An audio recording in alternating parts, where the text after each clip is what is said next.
travel? Boat. People travel to Australia, we cannot go. Cruise. Okay.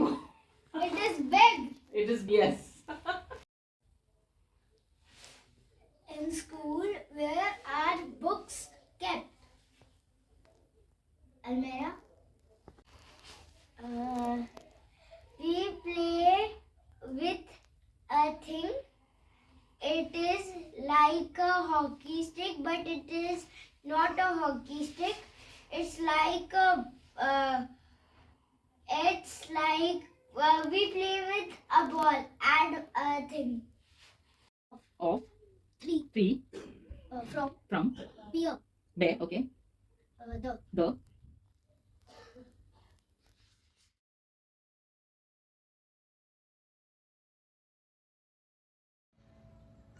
Hello, everyone.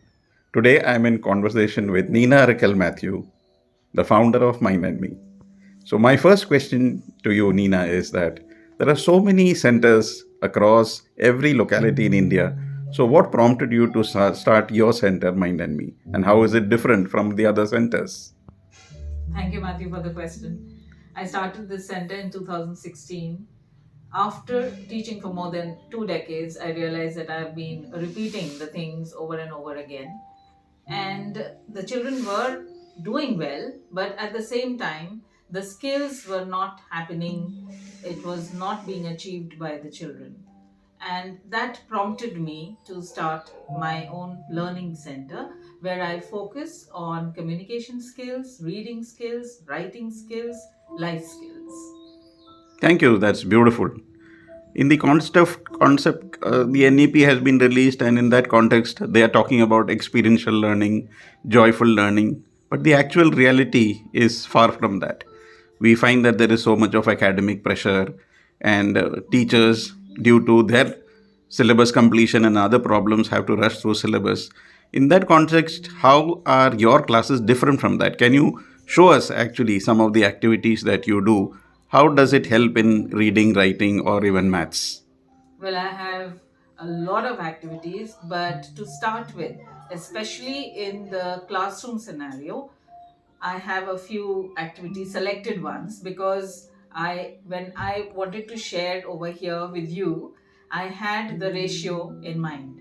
Some classes have one teacher with 50 children, 60 children, 40 children, minimum 30 children. Yes. So all these activities can be done with one teacher in the class.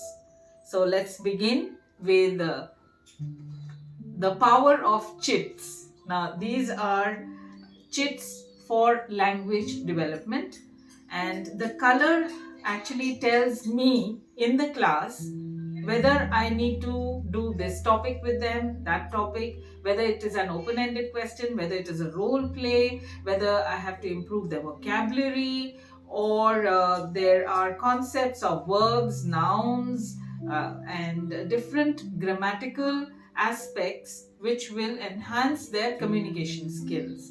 So I also have some flashcards where I play game quiz, name quiz with them, where they read the word and they describe it. They don't read it aloud, but they describe it in a sentence, and the other children have to guess. And same goes with the chits over here. They look very simple, but the power of chits cannot be ignored, because when they pick a chit, there is excitement, there is surprise, and there is a lot of involvement on part of children. So yes, this is something which always keeps me going, keeps the class active. So, can you show us what are the chits like? What do you write inside the chits? What is the exact thing? Because right now I can see a box which is filled with chits, Yeah. but what are the exact wordings inside? What does the child have to do so that the teachers, parents who are watching this will know exactly what it is all about? Sure.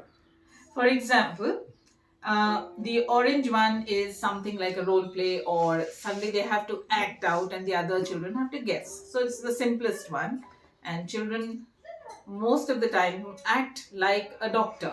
So it's written over here, the child has to read it first of all, and most of the time the child does not is not able to read and they need help, and next time they are more adept and they are more interested in reading. Why? Because they want to play this game, right? So it's not just about acting, but it is also developing the interest in reading of the children and removing the inhibition of acting in front of others.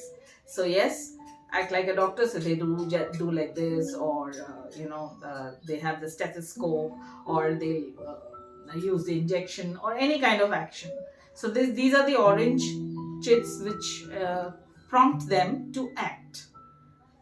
Then I have the blue chit. Now, the blue chits are the interesting questions, open-ended questions, which prompt or trigger a conversation among the children. So, I am not involved in this conversation, but they are involved. So, what is happening? Active listening is happening, active participation is happening. They are learning to contribute in a group, and again their confidence is enhanced. For example, the blue chit reads, what is your dream vacation? What will you do? Whom will you take with you? So when they share a lot of things. They listen to each other, and after the open-ended conversation, which lasts for maybe 20 minutes, 30 minutes, and depending on number of children in your class, it can go on to the next day also, depending on the concentration of the children or the participation of the children. And once you're done with everyone's participation, even if the child speaks one word, the child has to be appreciated for that. And they have this journal. You can have your own journal for any level. Again, like the chits. Very simple. Journals are also very simple but powerful. Why? Because the teacher is not checking the journals for spellings, for structure, for their sentences or grammar, nothing. It's the conversation that they had and the expression. Now here you will see they are expressing themselves in such beautiful sentences, drawings, words, what they have shared and what they have listened to others. Maybe a child who's a very good listener may not contribute, but he has listened or she has listened what the other person has said and expressed it over here. And through that, the writing skills improve. So journals have to be there because we have put our children into so much of structure which binds them. And we need to free them for that expression. And when I talk about freedom, the teacher anticipates a lot of confusion, which is not the case. The easiest thing for me with a 50 number of children in the class is to read something, write on the board, copy it, I will check it, done. But all educators, I need to just put this request through this video, is that we also learn to how not to teach in our classes. The day we master how not to teach, that is the time when children will start learning. So yes, then I have these storybooks. A lot of games can be played through storybooks, word hunt, characters, role play. Then you can change the story. What do you think about this? Open-ended questions on the storybook, book review, why you liked it, why you didn't like it. And if they don't want to share, draw, journal. So this is always a Harbinger kind of a thing where children can always go and go to their journal whenever they find it difficult to express. Then these ready-made reading cards for speed reading. Great help. Why? These are according to the color. I have done it according to the levels. So children don't know, but when I am distributing the cards, I know the level of the reading of children. I give them the card accordingly. Okay? So that's how They increase their speed, they increase their comprehension skills in reading. And one more magical thing that you can have is a timer. Mobile also has a timer, but then mobile is a mobile, and then it has the capacity of diverting your attention and even the children's attention.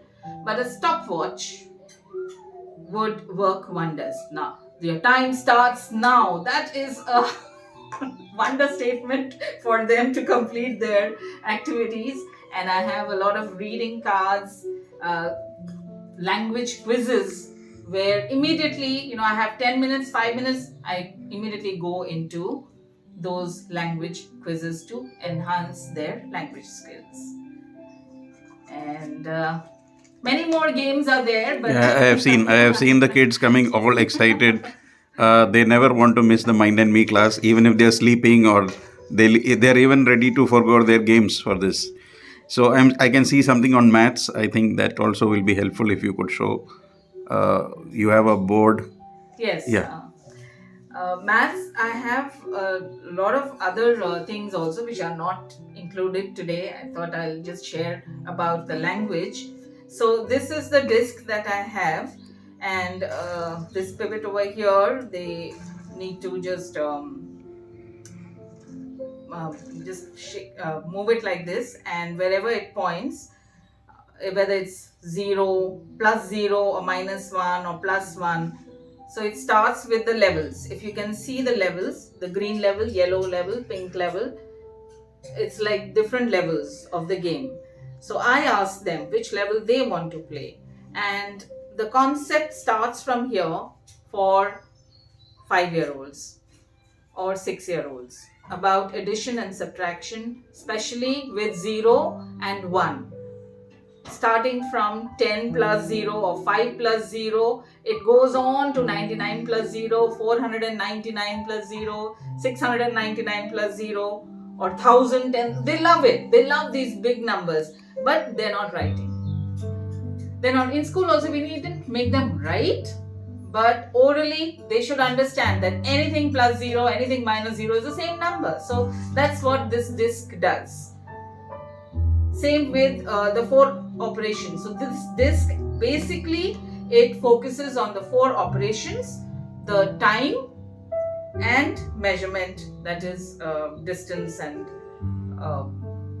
the volume, all these things that come later. So the first is understanding the 4 operations, and then we go on to the next.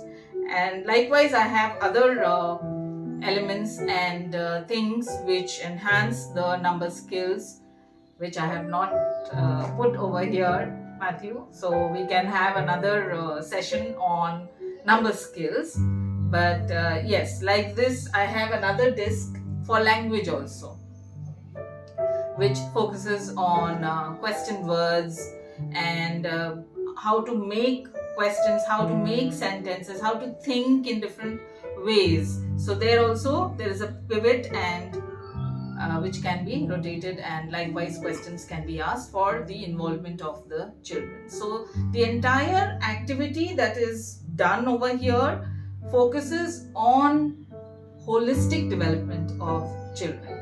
So it's not that they are having fun and it's a party time. No. For them, yes, maybe, because I give them a look of a party, but it's serious studies, serious concepts, serious communication skills and empathy skills that are developed over here. Thank you, Nina. That was lovely sharing all those thoughts. And as I always emphasize, the 4 basic operations in maths are very important even for the higher classes. And basic communication skills, both these are very conceptual, and I think all the primary kids should focus on that so that their middle school and the high school becomes good. So thanks a lot, Nina, for your time and for sharing the wonderful resources that you have. When we come across teachers, we have so many teachers saying that, what difference can I make? I think we should all start in a small way. We have seen so many people around us taking that one small step, and that's going to be a giant leap for the entire teaching community. Let's work together to make the future of kids a brighter and better world. And I'm sure with your cooperation and teachers who are interested in building concepts of the children, in laying good foundation, I'm sure we will make a difference. So, with that, before concluding, any final message for the parents? Thank you for inviting me over here. And to the parents, I would say that please let your child be, let your child grow, and you will see the development in your child eventually.